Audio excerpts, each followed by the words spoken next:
Certainly. Here's a comparison of the histories of Canada and New Zealand from the 1300s until now. Cash Canada, 1300s to 1500s, Indigenous cultures and European exploration. 1300s to 1400s.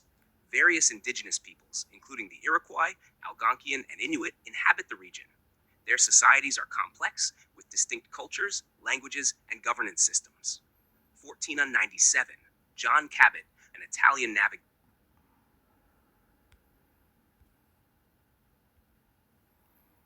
Certainly. Here's a comparison of the histories of Canada and New Zealand from the 1300s until now. Canada, that 1300s to 1500s, Indigenous cultures and European exploration. 1300s to 1400s, various indigenous peoples, including the Iroquois, Algonquian, and Inuit, inhabit the region. Their societies are complex with distinct cultures, languages, and governance systems. 1497, John Cabot, an Italian navigator, explores the coast of Newfoundland under the commission of Henry VII of England. 1534 to 1542, Jacques Cartier makes 3 voyages, claiming the land for France and exploring the St. Lawrence River. 1600s to 1700s, colonization and conflict. 1608, Samuel de Champlain founds Quebec City, establishing New France. 1600s to 1700s, French and British colonization expands, often leading to conflicts with indigenous peoples and between the colonial powers. 1756 to 1763, the 7 Years' War ends with the Treaty of Paris, resulting in British control over French territories in North America. 1800s, expansion and confederation. 1867, the British North America Act creates the Dominion of Canada, uniting Ontario, Quebec, New Brunswick, and Nova Scotia. John A. Macdonald becomes the first Prime Minister. Late 1800s, Canada expands westward, incorporating Manitoba, British Columbia, and other provinces. The Transcontinental Railway is completed in 1885. 1900s, World Wars and modern development. 1914-1918, Canada participates in World War I, gaining international recognition. 1931, the Statute of Westminster grants full legislative independence from Britain. 1939 to 1945, Canada plays a significant role in World War II. 1960s to 1980s, social changes, including the Quiet Revolution in Quebec and the adoption of multicultural policies. The Constitution Act of 1982 patriates the Canadian Constitution. 2000s, contemporary issues. 2000s present. Canada faces challenges related to Indigenous rights, climate change, and immigration. It continues to be known for its multiculturalism and progressive policies. New Zealand, 1300s to 1600s, Maori settlement and society. 1300s, Polynesian navigators, the ancestors of the Maori, arrive in New Zealand, establishing a distinct Maori culture. 1300s-1600s, Maori society is organized into Iwai, tribes, and Hapu, sub-tribes, with complex social structures and traditions. 1600s to 1800s, European contact and colonization. 642, Dutch explorer Abel Tasman is the first European to sight New Zealand. 1769, British explorer Captain James Cook maps the coastline, leading to increased European interest. 1800s, whalers, traders, and missionaries arrive. Conflicts arise between Maori and European settlers. 1840s to 1900s, treaty and colonial rule. The Treaty of Waitangi is signed between the British Crown and Maori chiefs, establishing British sovereignty while promising to protect Maori land rights. 1840-1860s, disputes over land lead to the New Zealand Wars between Maori and British colonial forces. 1893, New Zealand becomes the first country to grant women the right to vote. 1900s, nationhood and modernization. 1907, New Zealand becomes a dominion within the British Empire. 1914-1918, New Zealand participates in World War I. 1939 to 1945, New Zealand plays a significant role in World War II. 1947, the Statute of Westminster Adoption Act grants full legislative independence. 1960s to 1980s, social changes, including the Maori Renaissance and anti-nuclear policies. In 1984, New Zealand declares itself a nuclear-free zone. 2000s, contemporary issues. 2000s present. New Zealand focuses on environmental sustainability, addressing historical grievances with Maori through the Waitangi Tribunal, and maintaining a strong welfare state. It is known for its progressive policies and strong stance on human rights. Key similarities and differences. Similarities. Both countries have significant indigenous populations with distinct cultures that predate European contact. Both experienced European colonization, leading to conflicts and treaties with indigenous peoples. Both participated significantly in World Wars I and II. Both gained full legislative independence from Britain in the 20th century. Both have progressive policies and multicultural societies in contemporary times. Differences. The nature and timing of European exploration and colonization differ. Canada with French and British, New Zealand with British predominance. The Treaty of Waitangi in New Zealand has a unique role in its history and contemporary society, while Canada's treaties with indigenous peoples are numerous and varied. New Zealand's early grant of women's suffrage in 1893 contrasts with Canada's gradual enfranchisement process, 1918 for most women, but later for indigenous women. New Zealand has a smaller population and different geopolitical concerns compared to Canada. This comparison highlights how both countries have evolved from indigenous societies through European colonization to modern, independent nations with distinct yet parallel histories.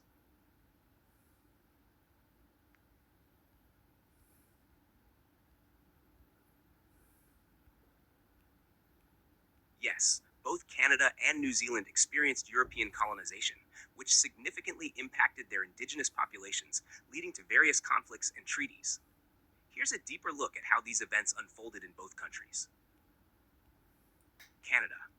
Colonization and indigenous relations. Early contacts. Initial European explorers like John Cabot and Jacques Cartier made contact with indigenous peoples in the late 15th and early 16th centuries. These encounters often involved trade. French and British colonization. The establishment of New France by the French and subsequent British colonization brought more sustained European presence. This led to alliances and conflicts with various indigenous groups. Conflicts. The Beaver Wars, mid-17th century, involved Iroquois fighting against the French and their Algonquian allies. The British-French struggle for dominance culminated in the 7 Years' War, with indigenous groups allied to both sides. Treaties. Numerous treaties were signed between indigenous peoples and European settlers to establish land rights and peace. The Royal Proclamation of 1763 recognized indigenous land rights and established protocols for European settlement. However, many treaties were later ignored or violated, leading to ongoing disputes and grievances. Impact of colonization. Displacement and marginalization. Colonization led to significant displacement and marginalization of indigenous populations. European diseases decimated many indigenous communities. Cultural impact. Indigenous cultures, languages, and traditions were severely impacted by assimilation policies, including residential schools aimed at eradicating indigenous identities. New Zealand colonization and indigenous relations. Early contacts. Dutch explorer Abel Tasman's brief encounter in 1642 was followed by more significant contact with British explorer James Cook in 1769. These early interactions involved trade and some conflict. British colonization. The arrival of British settlers and missionaries in the early 19th century increased tensions over land and resources.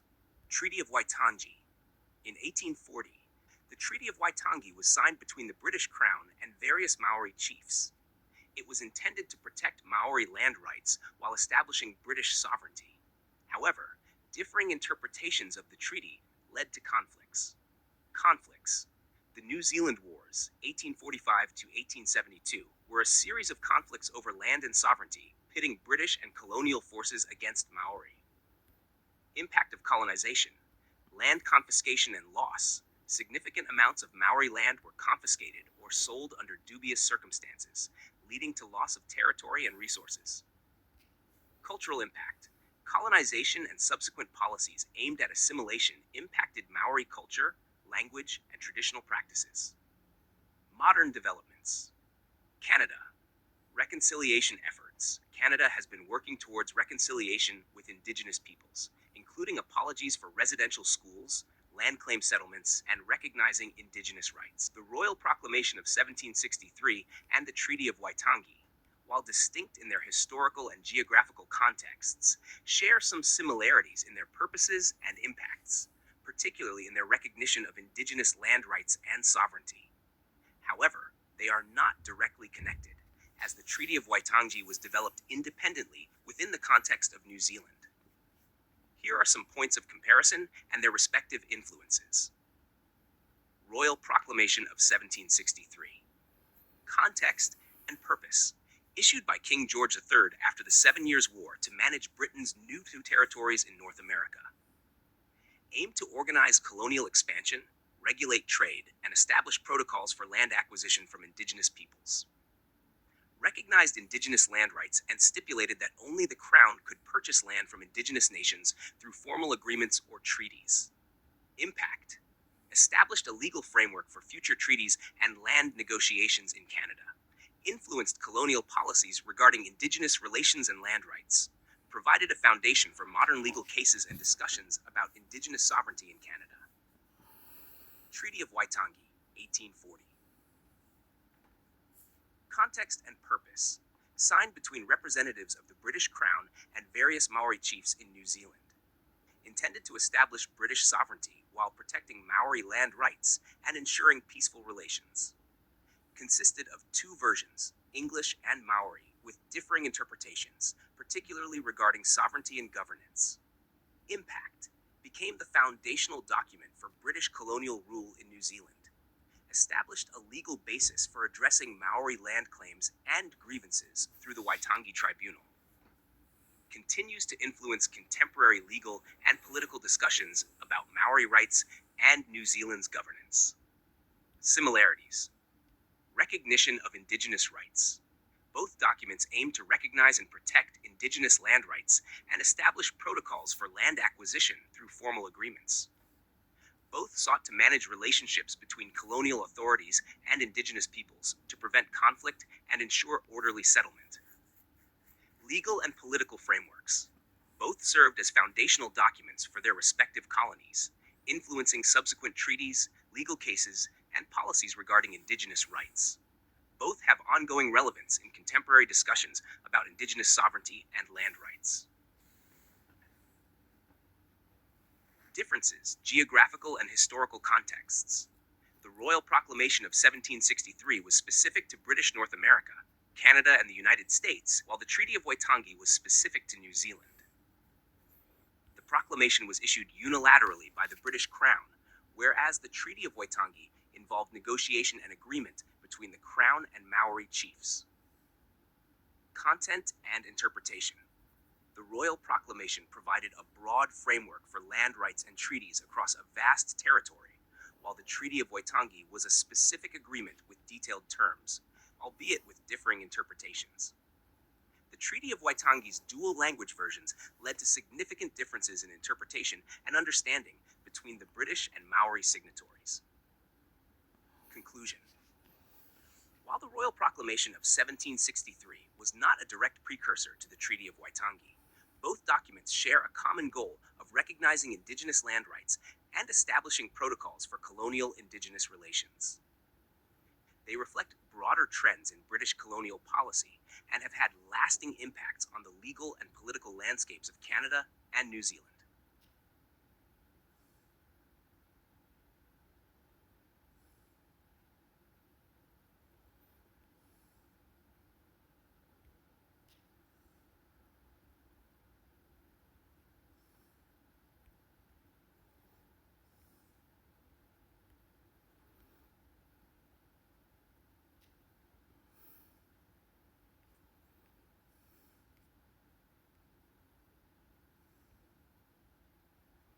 The Royal Proclamation of 1763 was issued by King George III of Great Britain on October 7, 1763, following the end of the 7 Years' War and the Treaty of Paris, which granted Britain significant territorial gains in North America.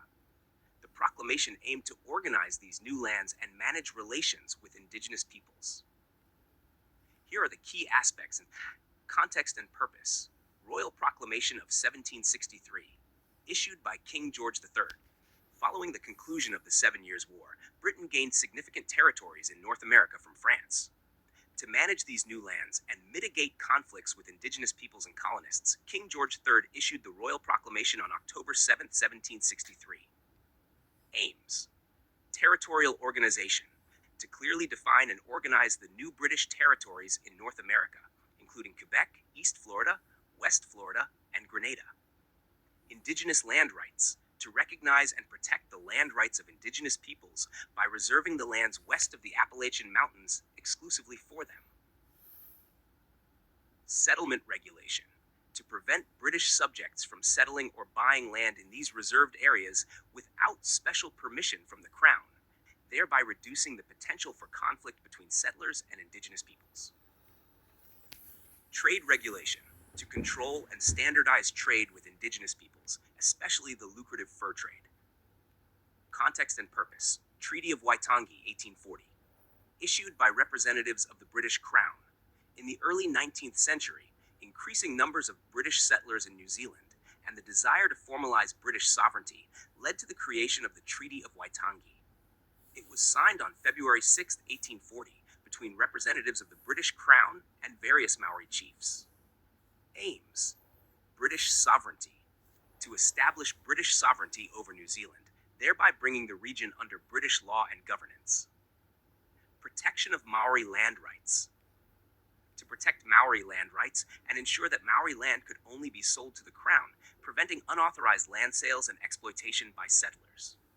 Peaceful relations, to ensure peaceful relations between Maori and British settlers, promoting cooperation and coexistence.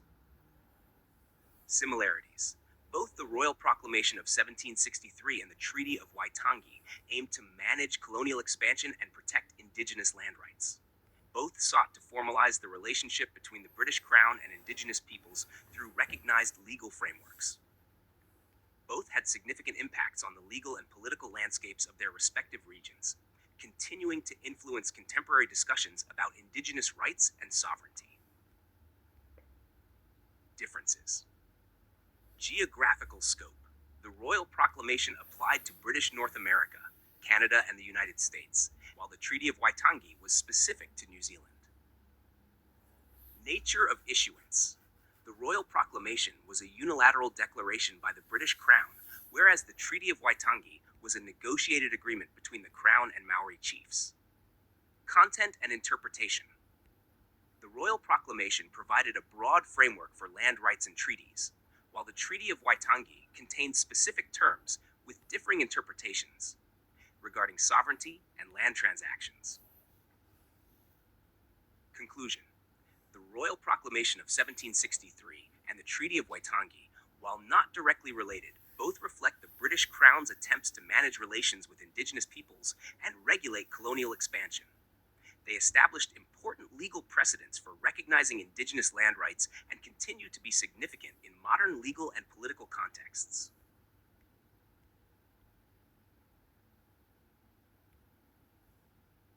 You could consider titling the video Colonial Frameworks, the Royal Proclamation of 1763 and the Treaty of Waitangi, or Foundations of Indigenous Rights, Royal Proclamation of 1763 versus Treaty of Waitangi. These titles capture the essence of the content and highlight the comparative analysis of the two historical documents.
a general comparison of New Zealand and Canadian history focusing on Indigenous rights, you could use a title like A Comparative History, Indigenous Rights in New Zealand and Canada, or Indigenous Rights in New Zealand and Canada, A Historical Perspective.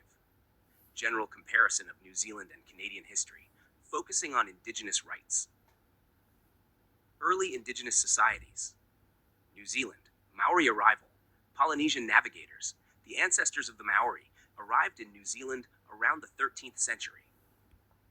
Maori society developed complex societies with distinct Iwai tribes and Hapu sub-tribes, rich cultural traditions, and well-established systems of governance. Canada, diverse Indigenous peoples. Various Indigenous groups, including the First Nations, Inuit, and Métis, inhabited the region for thousands of years. Complex societies. These groups had diverse cultures, languages, and governance systems, such as the Iroquois Confederacy and the Algonquian-speaking peoples. European contact and colonization. New Zealand, first European contact. Dutch explorer Abel Tasman sighted New Zealand in 1642, followed by British explorer Captain James Cook in 1769. Treaty of Waitangi, 1840, signed between the British Crown and Maori chiefs to establish British sovereignty while protecting Maori land rights. The treaty's dual language versions led to differing interpretations and subsequent conflicts. Canada, early exploration. John Cabot in 1497 and Jacques Cartier in the 1530s were among the first Europeans to explore Canada. Royal Proclamation of 1763, issued by King George III, it recognized Indigenous land rights and established protocols for European settlement, requiring treaties for land cession. Land rights and treaties. New Zealand. New Zealand wars, conflicts between Maori and British colonial forces from 1845 to 1872 over land and sovereignty. Waitangi Tribunal, 1975, established to investigate breaches of the Treaty of Waitangi, leading to settlements and compensation for Maori. Canada. Numerous treaties. Various treaties were signed between Indigenous peoples and European settlers, often under duress or with misunderstandings. The numbered treaties, 1871 to 1921, covered vast territories. Ongoing land claims.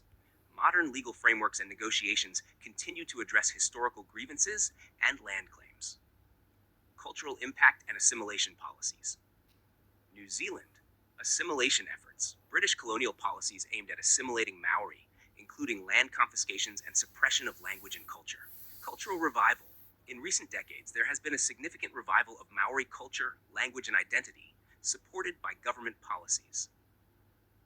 Canada, residential schools, established to assimilate Indigenous children by eradicating their languages and cultures, leading to widespread abuse and intergenerational trauma.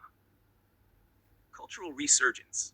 Efforts to revitalize Indigenous languages and cultures are ongoing, with increased recognition and support.